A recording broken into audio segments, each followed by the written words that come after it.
There is a reverence to bees. There is also a reverence to the gods.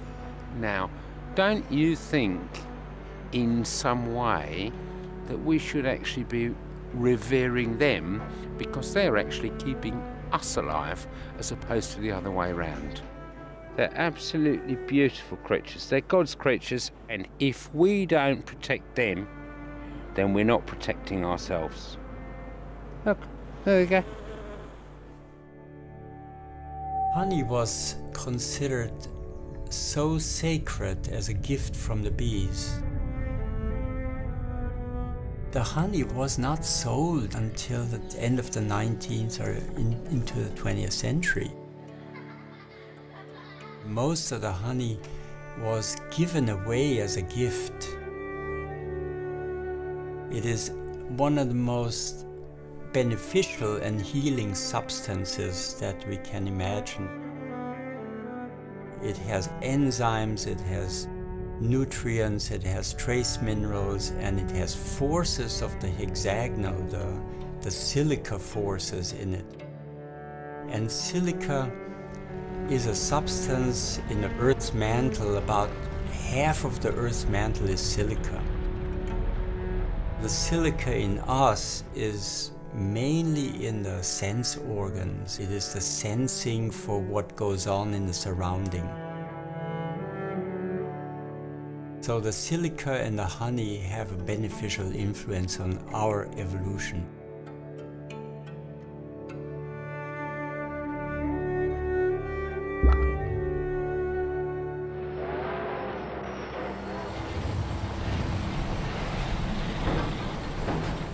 Mainly from the 19th century on, we have gone into controlling nature more and more, and we have lost that feeling for the sacredness.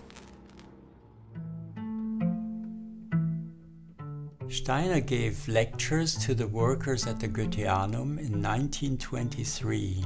And Steiner said, yes, this mechanization of beekeeping, this realm of life is becoming mechanized and industrialized.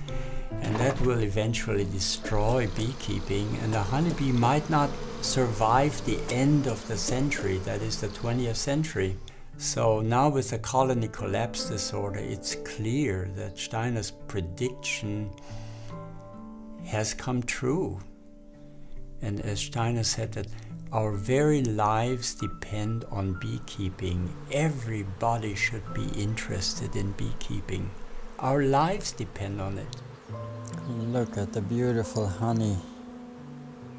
So I feel that we are seeing changes in climate, but I think the colony collapse disorder and the disappearance of the honeybee is a much more pressing, urgent problem to solve.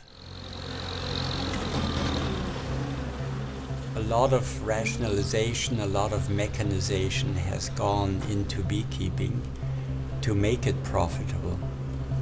And that has brought down the honeybee in its vitality, in its health. It's financial. It's financial. We're accepting things that aren't ideal for the bees because we have to for the business that we're in, and we're in the business to stay in business, so we have to do it. You're going to take 10, he's going to take 14 when you're done here. Now, we are a mobile industry. We run hundreds of thousands of miles every year. Without the almond growers and the high price, we would never have survived.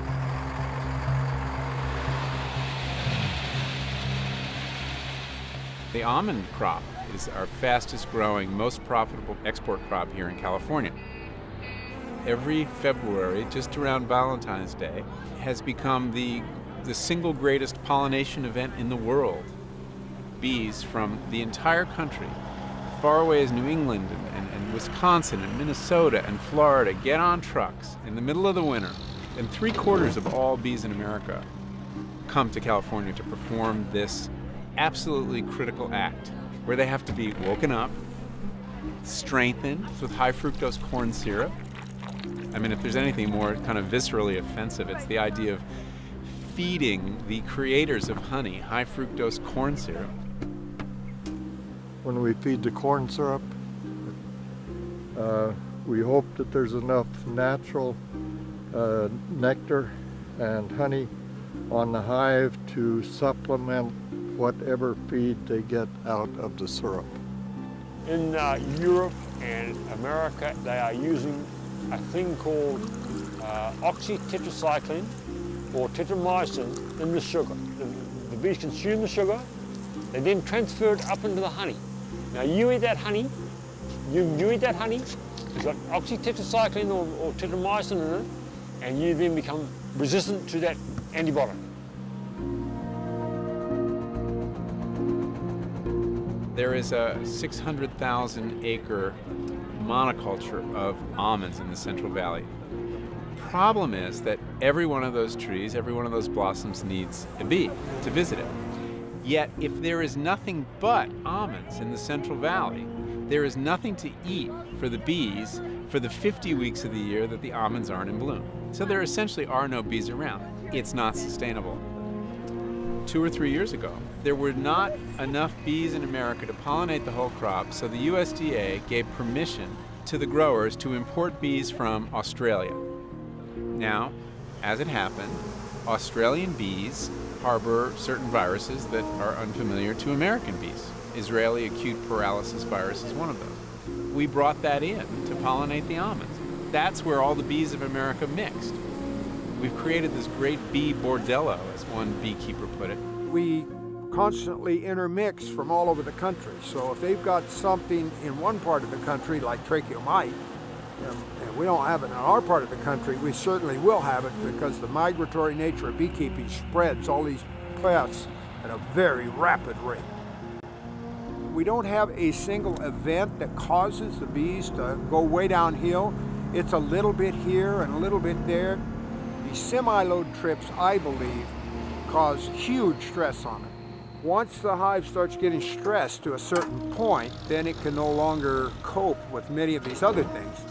And that extra stress is just enough to put it over the edge.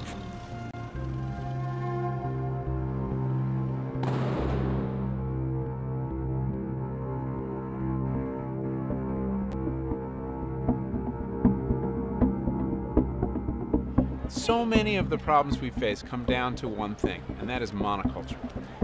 There are many attractions to monoculture. It's efficient, but from the point of view of nature, it's insane. And monocultures are the reason that the bees are struggling. And monoculture is the original sin of agriculture. Now, the trouble with monoculture is it's an absolute distortion of the way an ecosystem works. Because what you do with a monoculture is you take your vibrant ecosystem, you destroy it, and then you put in place all the things that you just took out. So instead of having natural fertilizers in the soil, you add inorganic fertilizers. Instead of allowing a natural ecosystem around pests to develop, you have to use pesticide. So what's the connection with bees? As far as the industrial agricultural corporations are concerned, the solution that's being offered is to destroy the insects that make food possible. And this is the disaster that they're ready to force on us. It used to be a continuous paradise for honeybees from Pennsylvania all the way through South Dakota, the whole northern part of the country. But now there's just huge expanses of it are just monocrops of corn and soybeans. The fence rows are all gone. The bees can't even live there. There's not enough for the bees to survive on. In a continuous cornfield, they'll starve to death.